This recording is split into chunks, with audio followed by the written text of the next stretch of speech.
Mes chers concitoyens, merci à vous d'être présents ou de nous regarder grâce à notre organisme de presse Weasel News. Nous faisons une conférence de presse, chose que nous allons faire assez régulièrement avec notre mairie, avec notre équipe du coup, pour vous parler un peu depuis ce début de mandat, nous sommes en mandat depuis 9 jours exactement. Nous allons vous parler des choses que nous sommes en train de mettre en place. Nous allons ensuite laisser les citoyens présents parler directement, nous poser leurs questions, les questions qui les intéressent. Et ensuite, nous laisserons Weasel News nous poser certaines questions. Nous allons commencer avec certaines choses que nous avions envie de mettre en place avec le parti au sujet des nouveaux arrivants. Nous avons donc, dès même notre campagne, commencé à voir avec l'entreprise des taxis pour voir s'il était possible de remettre en place, puisque ça avait été mis en place il y a quelque temps, les tickets taxis pour les nouveaux arrivants. Mon adjoint a pu faire une réunion avec la société, avec le patron des taxis hier et est en train de mettre quelque chose en place qui devrait arriver courant semaine prochaine. Nous avons eu aussi une idée dont nous n'avons pas parlé parce que nous ne l'avons jamais caché lors de notre campagne. Nous avons fait une campagne en montrant très peu de choses, en exprimant très peu de choses, parce que c'est notre première mairie. Nous ne savons pas ce qui est faisable ou pas. Donc nous n'avions pas envie de promettre des choses intenables. Et donc, nous avons pensé à mettre en place le permis remboursé par la mairie pour le premier permis des nouveaux arrivants. C'est-à-dire qu'une personne qui arrive sur l'île pourra passer son permis et elle se le verra, quand elle nous le présentera, remboursé, elle se le verra remboursé par la mairie. Nous sommes en train de travailler sur le sujet depuis le début de notre mandat et je pense que d'ici courant de la semaine prochaine, vous aurez des informations là-dessus pour peut-être le mettre en place directement courant de semaine prochaine. En ce qui concerne, et ça va toujours être par rapport au transport, en ce qui concerne le permis des poids lourds, nous avons vu que le permis des poids lourds était assez cher dernièrement et nous avons décidé d'essayer de mettre en place une déduction pour les sociétés, c'est-à-dire que pour tout nouveau permis passé par un nouvel employé d'une société, donc permis poids lourd, nous sommes en train de voir si nous ne pouvons pas faire une déduction d'impôt de 20% du prix du permis poids lourd.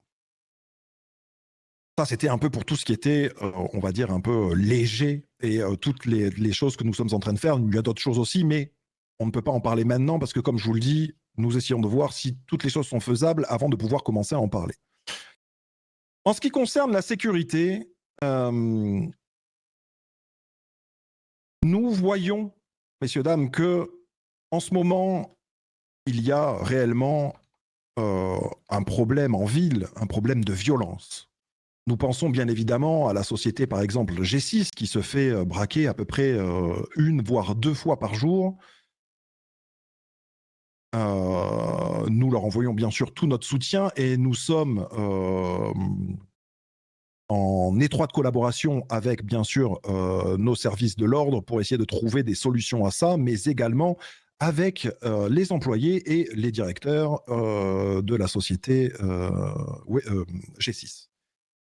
Mais il n'y a pas que G6, il y a également Ron. Nous sommes sur le dossier également de Ron, que ça soit mon maire adjoint ou mes conseillers, nous prenons tous les sujets de la sécurité très au sérieux et nous travaillons là-dessus justement pour essayer de trouver encore des solutions par rapport à la sécurité de tous les gens qui travaillent sur cette île. Je ne vous donne que ces deux exemples parce que c'est les deux exemples qui sont le plus flagrants en ce moment, on ne va pas se mentir. Mais nous travaillons énormément à ça et en étroite collaboration, comme je vous l'ai dit tout à l'heure, avec le commissaire et ses états-majors. En ce qui concerne, je vais revenir sur les nouveaux arrivants parce que j'ai oublié de vous dire quelque chose et c'est ça, je vais vous le dire par rapport au fait de la présence de notre mairie. Nous avons une mairie qui est présente à votre écoute quasiment tout le temps. Nous avons une équipe motivée qui répond à tout le monde le plus rapidement et le plus professionnellement parlant.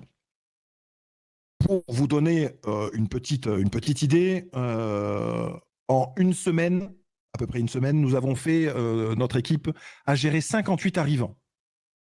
Pour que vous compreniez, en un mois, nous sommes à 150 arrivants. Donc en une semaine, nous avons fait un tiers de ce que normalement était fait en un mois. Je vais passer sur le côté santé. Et pour ça, j'aimerais bien que Madame la directrice, elle est là ou pas, Madame? Elle n'est pas là. Ah, Madame la directrice devait venir au niveau de la sécurité. Elle voulait intervenir la conférence de presse. Elle n'est pas là, c'est bien dommage. Mais tout ce qui est de toutes les manières au niveau de la santé, nous sommes également en étroite discussion avec Madame la directrice. Et nous essayons de la voir le plus souvent possible pour savoir s'il y a des problèmes, que ce soit en interne dans leur service, si tout se passe bien, mais également pour tout ce qui est de l'hôpital, de l'hôpital et de nos citoyens. Je pourrais juste vous dire, messieurs, dames, bien évidemment, de ne pas hésiter à aller donner votre sang, c'est très important. Et je dirais juste une chose, je pense qu'elle l'aurait dit si elle avait été là. N'oubliez pas, notre hôpital, tous les gens qui travaillent à l'hôpital sont des gens qui sauvent des vies. S'il y a des directives, messieurs, dames, s'il vous plaît, respectez-les. Je prends un exemple de directive. Ne vous garez pas à l'endroit du passage prioritaire et du LSES. C'est-à-dire que sous le préau, devant chez eux, ne vous garez pas là, s'il vous plaît. Laissez cet espace libre pour que les médecins puissent intervenir le plus rapidement possible. Ce sera tout. Monsieur le maire adjoint, je crois que vous aviez quelque chose à dire également. Oui, tout à fait. Pour être dans la transparence la plus totale, je vais parler d'un point important. Heu, En parlant de la comptabilité, qui a été fournie, cette semaine, on pourrait voir que, dans la partie amende, il y a l'allocation gouvernementale qui a été fournie. Nous l'avons demandée. Celle-ci s'élève à 427 827 $. Pourquoi nous l'avons demandée? Puisqu'avec, tous les investissements, toutes les dépenses qui vont, arriver et qui arrivent, qui se passent actuellement, ça a un coût. On va pas se mentir. C'est pour cela, que, nous avons décidé de la demander. C'est aussi simple que ça. Je vous remercie. Du coup, messieurs, dames, je vais vous laisser prendre la parole pour ceux qui voulaient nous poser des questions. N'hésitez pas. Bien sûr, essayez de venir un par un. Fran, si vous le voulez bien, si vous voulez bien peut-être les gérer, si ça ne vous dérange pas, pour qu'ils puissent venir directement poser leurs questions un à un. Et ensuite, nous répondrons bien sûr aux questions de Weasel News. Najber Mira du conseiller au gouvernement, j'ai 2 questions. Oui. J'en ai une concernant, les permis. Vous avez dit que les, permis seraient, il y a une étude pour, avoir une aide au permis pour les entreprises. Est-ce que vous considérez, dans cette aide les entreprises du Nord ou seulement celles, du Sud? Nous considérons pour le moment celle du Sud, mais nous allons nous mettre bien évidemment en rapport avec la mairie du Nord pour toutes les sociétés du Nord, bien évidemment.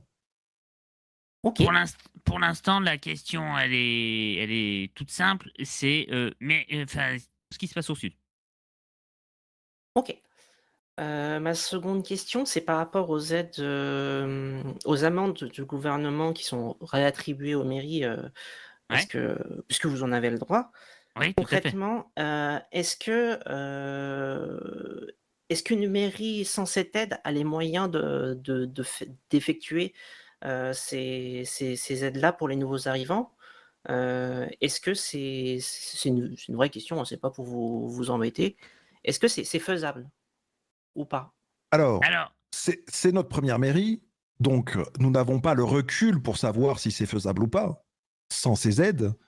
Nous avons décidé de la prendre justement pour un peu calculer, savoir sans les aides, avec les aides, comment ça se passe. Mais ça, je pourrais vous y répondre dans une prochaine conférence de presse, d'ici peut-être 2 ou 3 semaines. On pourra vous dire si justement ça a permis de nous aider ou si on pourrait s'en passer. Je ne vais pas vous mentir que pour la mairie du Nord, je pense que la question ne se pose pas. Pour la mairie du Sud, je comprends votre question, elle pourrait se poser. Mais comme je vous le dis, c'est notre première mairie, nous voulons faire attention aux choses, donc nous avons décidé d'accepter cette aide pour voir si vraiment on en avait besoin ou pas. OK. Ben, sachez que le gouvernement sera à votre disposition si vous avez besoin de discuter, davantage pour les aides et cetera. Merci beaucoup et de On vous toutes les manières, remercie. j'ai l'habitude d'appeler assez souvent le gouverneur adjoint. Je l'appelle tous les jours. Très bien, eh ben, je vous remercie. Merci beaucoup. Bonjour, Bonjour. Bert du San Andreas Voice. Oui. J'avais des questions par rapport au braquage de la Banque centrale. Mmh. Est-ce que vous avez eu des remontées, un retour d'expérience de la part de la police? Nous avons des remontées, je pense que nous avons le commissaire, 1 fois tous les jours, voire tous les 2 jours. Sinon, nous avons aussi leur lieutenant, quand le commissaire n'est pas là et des rapports nous sont faits assez régulièrement, sur notre intranet pour nous donner des informations et pour nous dire de ce qu'il en est, de la sécurité de la ville. Oui, donc oui, on a eu des informations sur cette, prise d'otage, oui. OK, OK, et quelles informations vous pouvez, divulguer, aux citoyens, par rapport à ce braquage et pourquoi ils n'ont pas réussi à interpeller les personnes? Alors monsieur Birds, je vous le dis, je ne suis pas la bonne personne pour vous répondre à ça. Si vous Oui, avez oui. envie de poser ce genre de questions, je vous l'ai dit d'ailleurs au téléphone il n'y a pas longtemps, n'hésitez Oui, pas oui, à vous mettre en c'est relation. dimanche. Voilà, n'oubliez pas de vous mettre en relation avec le OK, LSPD d'accord. qui fait des conférences de presse et qui parle de plus en détail de ces points-là. OK, OK. Moi, je peux vous dire que l'on discute avec eux, que l'on essaie de trouver des solutions par rapport à la sécurité en ville, mais je ne pourrais pas vous en dire plus sur des dossiers précis ou sur des choses précises qui se sont passées, comme la Pacifique, l'événement dont vous parlez, OK, de la d'accord. Banque centrale. Pas de Vous problème. pourrez Merci beaucoup. naturellement leur demander, lors de la conférence Oui, de oui. presse, ce qu'il y aura lieu demain. Oui, j'avais prévu. Merci beaucoup. Alors, je vais, commencer, on parlait, des actes de violence. Là, on parlait plus précisément de la Pacifique, mais de façon générale, il y a quand même une grosse recrudescence de la violence en ville actuellement. Qu'est-ce que vous en pensez et est-ce que vous avez réfléchi à des solutions pour, l'endiguer, cette violence? Je vais vous répondre honnêtement, endiguer cette violence, on ne l'endiguera jamais.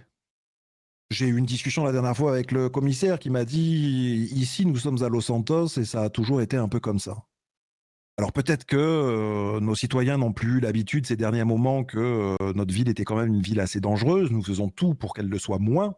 L'endiguer complètement, ça n'arrivera jamais. Ne nous faisons pas de film, ça n'arrivera jamais. Par contre, oui, nous mettons tout en œuvre avec le LSPD, avec les discussions que je peux avoir avec le commissaire, pour veiller à la sécurité de tous les gens qui travaillent, de tous les citoyens qui font partie de cette ville. Et nous sommes aussi en étroite discussion avec le gouvernement. Euh, Discussion, attention, c'est le gouvernement qui gère tout ce qui est justice, du coup, avec les juges et compagnie, mais nous essayons de discuter avec eux, leur donner des idées au niveau où nous sommes. Hein, nous ne sommes qu'une mairie, mais nous essayons de trouver des idées, de trouver des choses par rapport à ce que nous remontent nos policiers et par rapport à ce qui pourrait être fait en justice. Mais oui, des choses sont en train d'être mises en place. Est-ce qu'entre autres, dans vos discussions, vous abordez les sujets, de mettre en place un état d'alerte, un état d'urgence? Parce que c'est vrai que c'est quand L'état même assez d'alerte et généralisé bien sur sûr, l'île. l'état d'alerte et l'état d'urgence ont été discutés. Je ne vais pas vous mentir que pour le moment, un état d'alerte ne sert strictement à rien. Et je pense que si les citoyens étaient là et en discuteraient avec nous, je pense qu'ils diraient quasiment la même chose. Je peux me tromper, bien évidemment. Mais un état d'alerte ne servira strictement à rien pour le moment. Un état d'urgence, ce n'est pas à moi d'en discuter avec vous, ça sera au gouverneur de voir directement. J'en discuterai avec le gouverneur, mais Gouverneur et tout. le gouverneur, oui, le gouverneur ou gouverneur adjoint, oui, mais vous voyez ce que je veux dire. Euh, de ce que je peux vous dire, on en a déjà parlé, on en a discuté, mais je pense qu'avant de mettre en place un état d'urgence ou un état d'alerte, il y a d'autres choses à faire modifier parmi notre justice pour justement essayer d'avoir comment dire, des axes différents que juste mettre des états d'alerte et des états d'urgence qui seront, je vous le dis, moi à mon avis, un état d'alerte sera inutile. D'accord. Est-ce que, dans ces, idées d'action, entre autres, est-ce que vous avez prévu de vous assurer que le BCSO, puisse, quoi, le pardon, pas le BCSO, excusez-moi, que le Mhm. LSPD, respectent bien la politique de sécurité qui a été émise par le gouvernement? Alors, le LSPD respecte très bien la politique de sécurité. Ils essaient du moins de le respecter. Par contre, en face d'eux, ils ont des juges qui ne sont pas obligés de respecter cette politique de sécurité.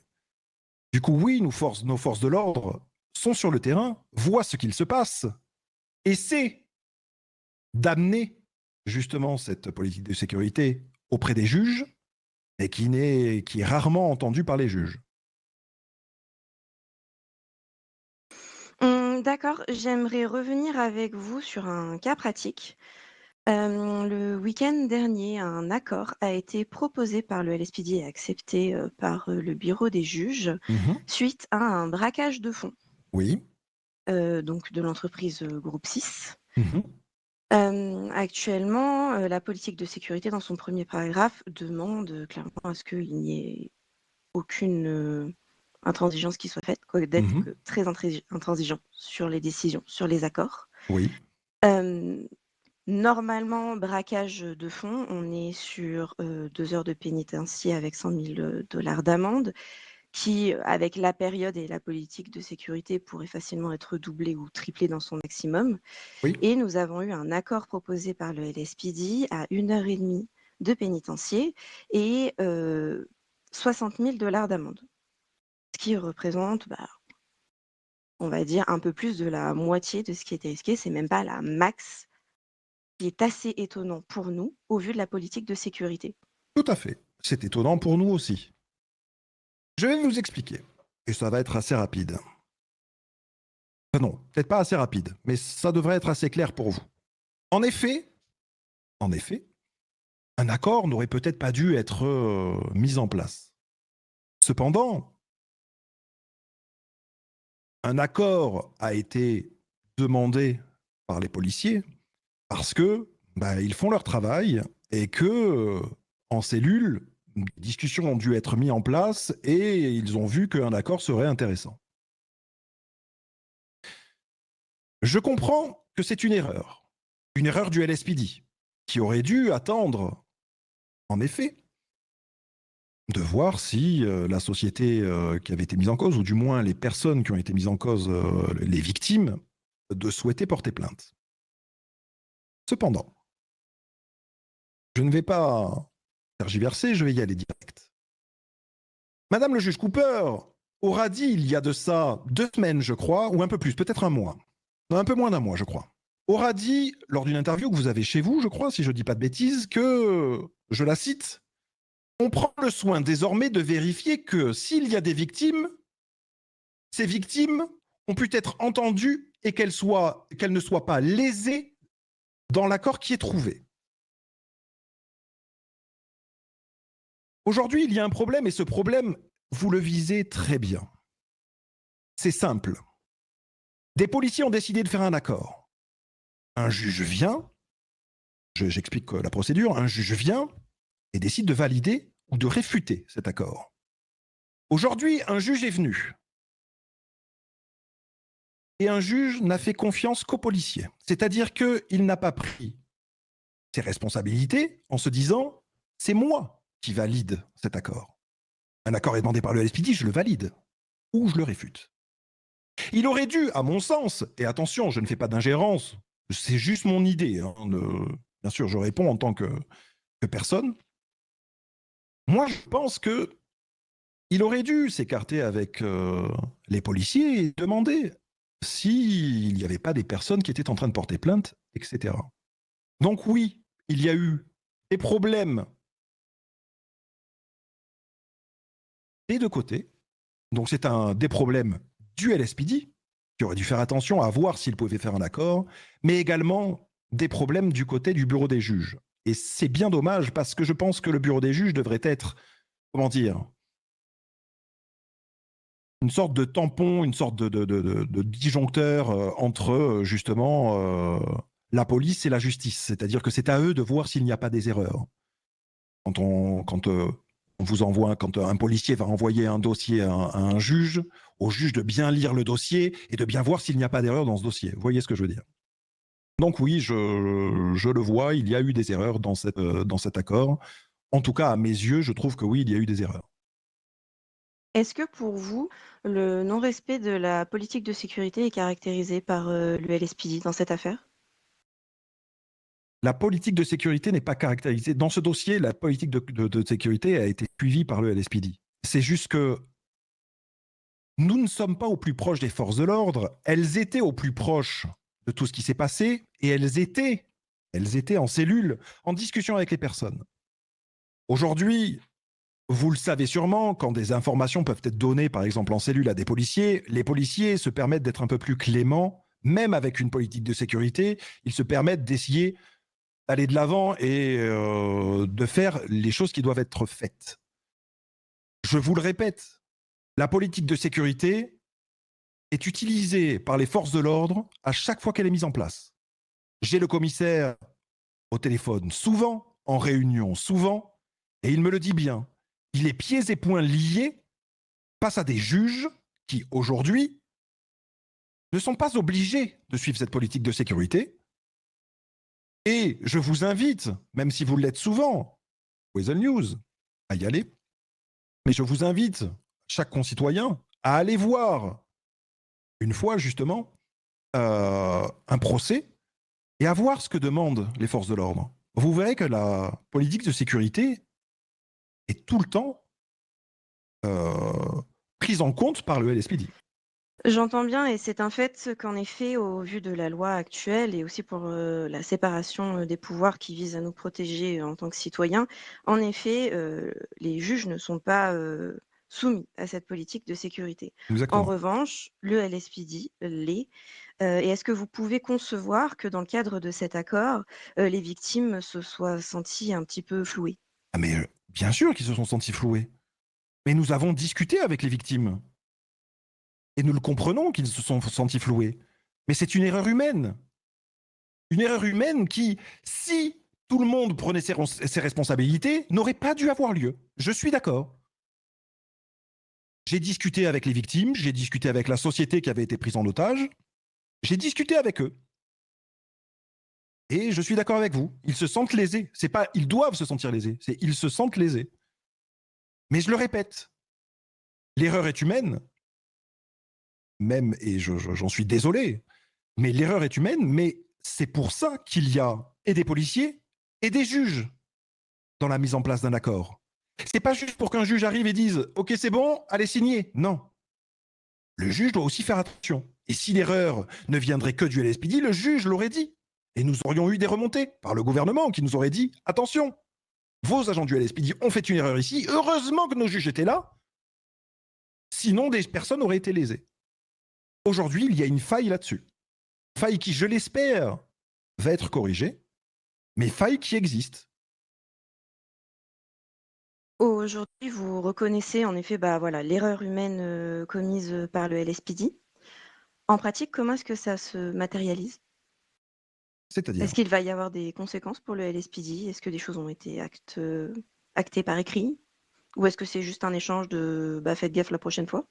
il y aura des échanges avec le LSPD, on en a déjà eu, il y aura des échanges avec le LSPD, nous avons pas mal de choses à discuter avec le commissaire, et celles-ci vont en faire partie, oui, oui, ne vous en faites pas, il va y avoir des choses qui seront faites. Ensuite, vous le savez très bien, je ne suis que le patron du commissaire, je ne vais pas aller virer le commissaire s'il ne décide de rien faire. Mais par contre, je ne resterai pas inactif face à ça. Il est sûr. Nous avons, comme je vous l'ai dit, plusieurs choses à mettre en place, plusieurs choses à sûrement changer au LSPD. Nous essaierons de le faire et nous verrons si ces choses se font. Si elles ne se font pas, oui, nous prendrons des directives et peut-être des directives sévères.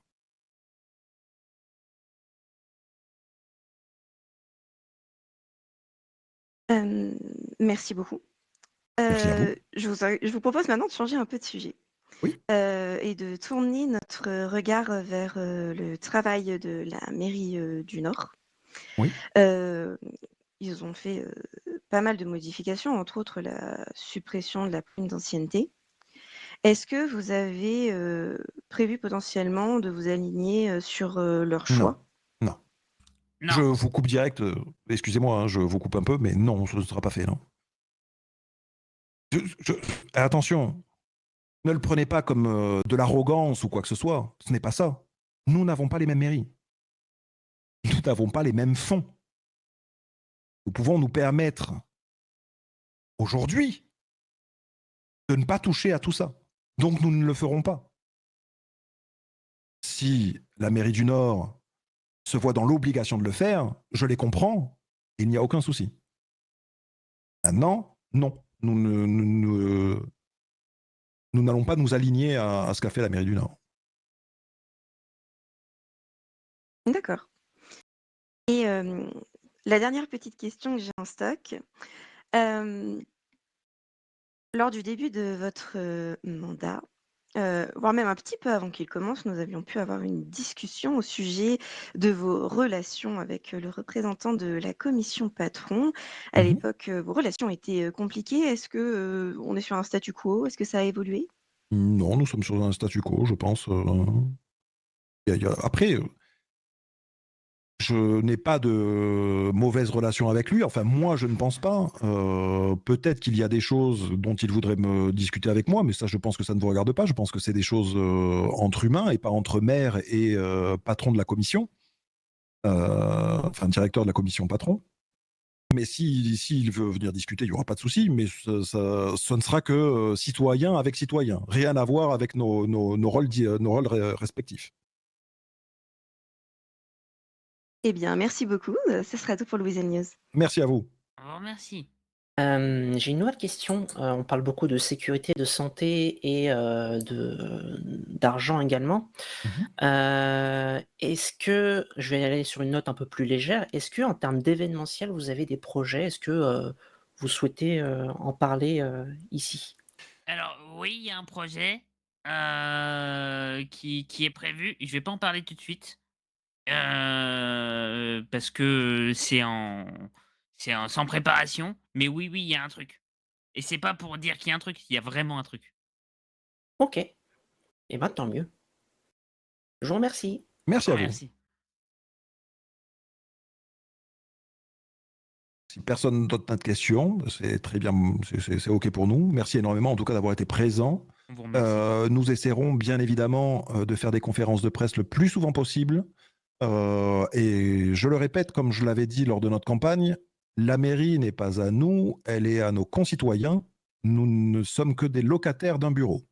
Donc nous ferons tout pour nos concitoyens qui nous ont élus et pour faire changer, comme je l'avais dit la dernière fois, pour faire changer les avis des gens qui auraient voté blanc ou qui ne croient pas en nous. En tout cas, merci d'avoir été présent. Merci à vous toutes et vous tous.